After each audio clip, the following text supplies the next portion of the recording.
বাংলাদেশ জামায়াতে ইসলামী আজকে বাংলাদেশের সর্বোচ্চ আদালতের রায়ের মাধ্যমে তার নিবন্ধন ফিরে পেল। এক দশকেরও বেশি সময় ধরে আইনি লড়াই চালিয়ে যাওয়া একটি রাজনৈতিক দলের ভাগ্য নির্ধারিত হলো আজ।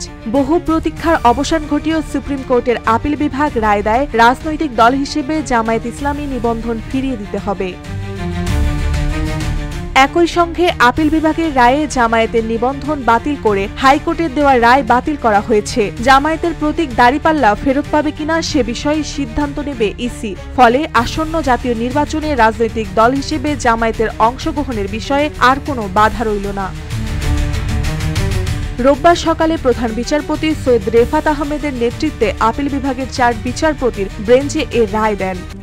RICL TMX, যুগের পর যুগ স্থাপনা থাকে মজবুত।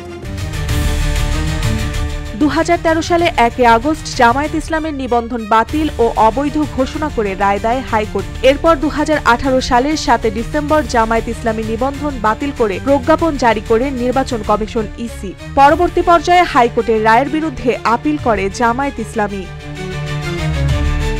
জামায়াতের রাজনীতিতে ফিরে আসার পথটি ছিল দীর্ঘ, জটিল ও বহু স্তর জটিলতার মধ্য দিয়ে। আজকের সুপ্রিম কোর্টের রায় সেই দীর্ঘ পথে এক বড় বাঁক এনে দিল। মার্জিয়া মৌ, রূপালী বাংলাদেশ।